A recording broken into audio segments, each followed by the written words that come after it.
It is a capacity to understand the world, to think rationally, and use resources effectively when we face challenges.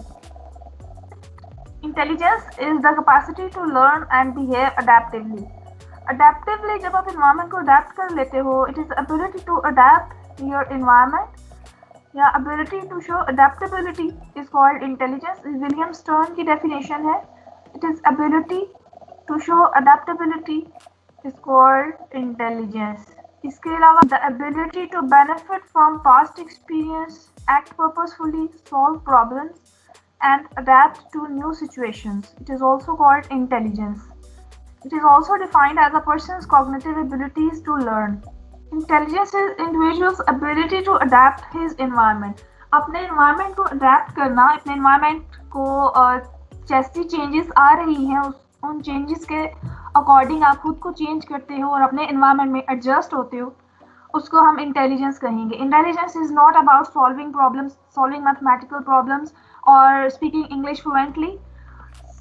Intelligence means to understand the environment or adapt that environment, to think rationally, to act purposefully, and to deal effectively with the environment. David Wechsler की definition है, ये आपको याद होनी चाहिए.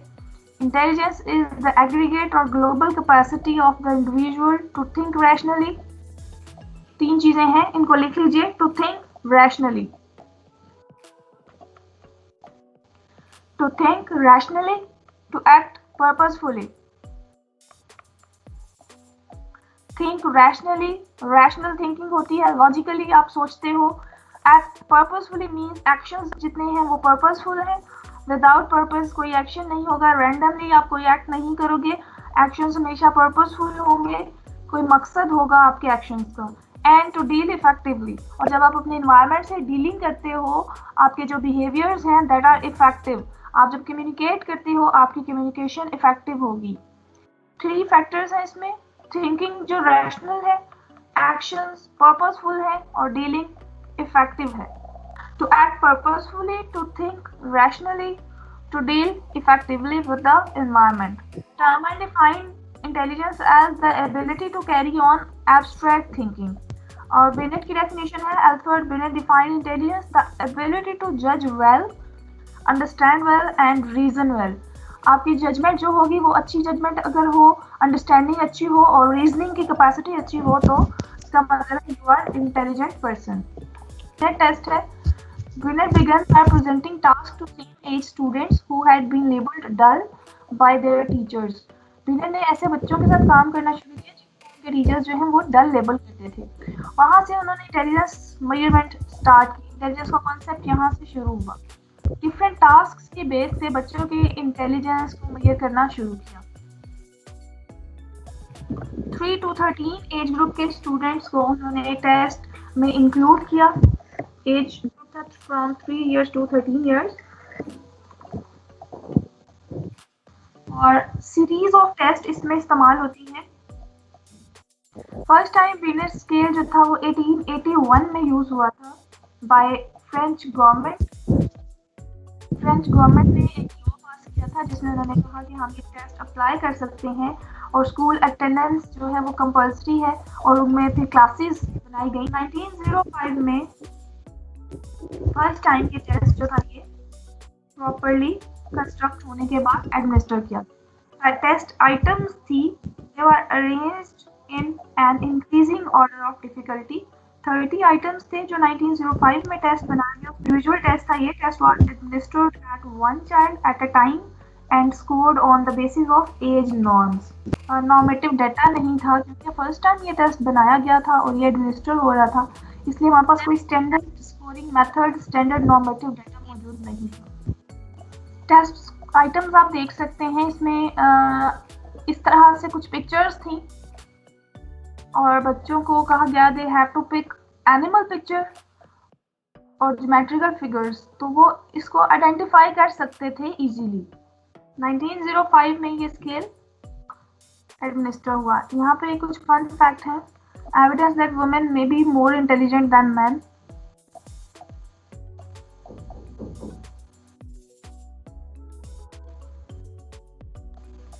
Beneath intelligence scale में इस तरह से इंटेलिजेंस स्कोर को जो है क्लासिफाई किया गया है। 90 to 109 तक जो स्कोर्स हैं they are rated as average intelligence score. Above 110 जो है वो सुपीरियर है, 120 to 139 तक वो very superior, and above 140 are genius. Similarly below 190 to 89 dull students हैं और मेंटल प्रॉब्लम है, उनको आईक्यू लेवल जो है उनका लो होगा। इसके अलावा 70 to 79 बॉर्डर लाइन डेफिशिएंसी है, 50 to 69 मॉरल। ये ऐसे बच्चे हैं जिनको आप मेंटली रिटार्डेड पर्सन भी कह सकते हैं, वो सेल्फ ग्रूमिंग भी नहीं कर सकते, mentally retarded children.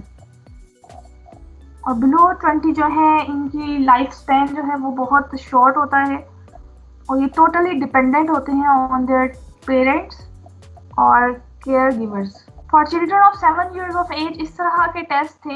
How many fingers are there in the hand, तो बच्चे रिस्पॉन्स करेंगे, इससे उनके इंटेलिजेंस को मेजर किया जा रहा था, कितना क्विकली वो रिस्पॉन्स करते हैं, कितना स्पॉन्टेनियस उनका रिस्पॉन्स है, उनके रिफ्लेक्सेस को नोट किया जाता था।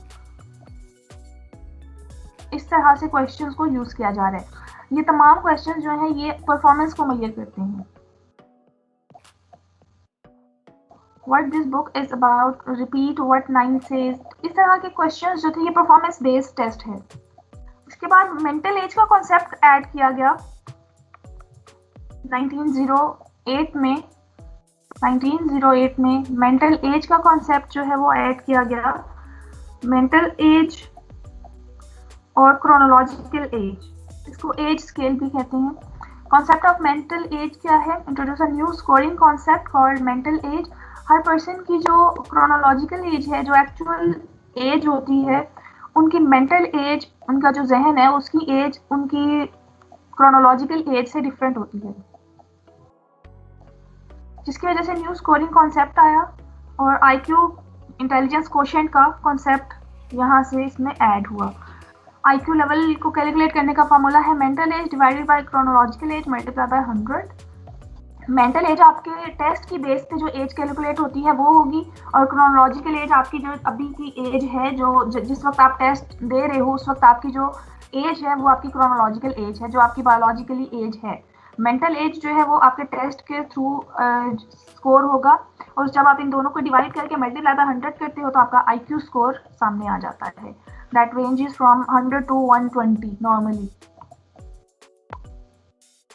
ठीक है, अगर आपकी एवरेज अगर आपकी क्रोनोलॉजिकल एज और मेंटल एज इक्वल हो तो फिर आपका आईक्यू लेवल 100 आता है, लेकिन मोस्टली जो है बच्चों का आईक्यू लेवल मोर देन 100 होता है, क्योंकि हमारी जो मेंटल एज है वो हमेशा higher than our chronological age होती है। बिनेट 4 और 5 टेस्ट में इस तरह के कुछ क्वेश्चंस यूज होते हैं। इसमें आप देखें क्वेश्चन नंबर 77 आइटम जो है उन्होंने यहाँ पर लिखी है। यहाँ पे 2 ग्लव्स हैं, ग्लव्स में थंब की डायरेक्शन देखिए। तो इसी तरह से पेयर्स में उन्होंने डायरेक्शन की बेस पे आप आपने रिस्पॉन्ड करना है कि नीचे जो पिक्चर है उसमें रो में कौन सा एप्पल जो है या कौन सा फ्रूट जो है यहाँ पर आएगा। आप ऊपर थंब की डायरेक्शन देखेंगे और नीचे आप लीफ की डायरेक्शन देखेंगे। ऊपर ग्लव्स के जो थंब है they are facing each other. इसी तरह से आपने एप्पल यहाँ पे इस पिक्चर में रिस्पॉन्ड करना है, क्योंकि उनमें जो लीफ है they are facing each other. तो यहाँ पे जो छोटे बच्चे हैं 3 years to 14 years, उनके आईक्यू को मेजर करने के लिए इस तरह के परफॉर्मेंस टेस्ट यूज किए जाते थे। 1911 में बिनेट की डेथ हो गई 1911 में, तो स्टैनफोर्ड यूनिवर्सिटी ने इस स्केल को फर्दर जो है वो एक्सटेंड किया, इसमें फर्दर चेंजेस लाए, फर्दर डेवलप किया गया और रेंडमाइजेशन से एक स्टैंडर्ड स्कोरिंग मेथड निकाला। स्टैंडर्डाइजेशन सैंपल, बहुत ज़्यादा नॉर्मेटिव सैंपल उन्होंने कलेक्ट किया और इसकी बेस पे उन्होंने एज रेंज को भी जो है 16 years तक कन्फाइन कर दिया। अब जो टेस्ट है वो 16 years तक के बच्चों का आईक्यू लेवल मेजर कर सकता है। 1905 में ये टेस्ट कंस्ट्रक्ट हुआ था। 1909 में इसमें कुछ चेंजेस लाए, इसमें मेंटल एज, क्रोनोलॉजिकल एज का कॉन्सेप्ट ऐड किया। 1911 में डेथ के बाद 1916 में स्टैनफोर्ड बीने इंटेलिजेंस स्केल बनाया गया स्टैनफोर्ड यूनिवर्सिटी ने, इसमें टर्मन ने बहुत ज़्यादा हेल्प दी। इसके बाद IQ लेवल का कॉन्सेप्ट इसमें इंटेलिजेंस क्वोशिएंट को ऐड किया गया, जिसमें हम मेंटल एज को डिवाइड करते हैं क्रोनोलॉजिकल एज से, मल्टीप्लाई करते हैं 100 से, जिससे हमारे पास एक रेंज आ जाती है IQ लेवल की, जो कि एवरेज रेंज है। 1937 में दोबारा से इसको रिवाइज किया गया, फर्दर इसकी रिवीजन की गई और एज ग्रुप को चेंज करके 2 to 25 ईयर्स तक का एज रेंज ऐड की गई। वेस्लर एडल्ट इंटेलिजेंस स्केल, ये 2 स्केल है इसमें, वेज एंड विस्क। उन्होंने एडल्ट स्केल जो है वो वेज स्केल है, Wechsler adult intelligence scale, acromion है इसका वेज। इन 1955 ये ओरिजिनली पब्लिश हुआ था 1939 में। इसमें एडल्ट्स को सेपरेटली असेस किया जाता है और इसमें जो है 14 सब टेस्ट यूज होते हैं। 14 subtests are used in ways. By age level है, कंटेंट फॉर्मेट ग्रुप किया गया है, कंटेंट की बेस पे इनको ग्रुप किया गया है। कुछ वर्बल स्केल्स हैं और कुछ परफॉर्मेंस स्केल हैं। वर्बल स्केल्स में हमारे पास आ जाता है लैंग्वेज, मेमोरी स्किल्स, परफॉर्मेंस सब टेस्ट जो है उसमें motor discrimination, non verbal symbolic skills हैं, परफॉर्मेंस स्किल्स हैं, पिक्चर कंप्लीशन है, पिक्चर अरेंजमेंट है, ब्लॉक डिजाइन है। विस्क टेस्ट जो है ये फॉर चिल्ड्रन है, 1949 में ये कंस्ट्रक्ट हुआ था और specifically devised for children age 5 to 15 तक है। जो वेज है फॉर वो एडल्ट्स के लिए है, वो उसमें एज रेंज 16 to 90 ईयर्स तक है और विस्क में एज रेंज 4 to 6 ईयर्स तक है। इसके अलावा प्राइमरी स्टूडेंट्स के लिए भी, प्राइमरी स्कूल स्टूडेंट्स के लिए भी स्केल डिवाइस हुआ है।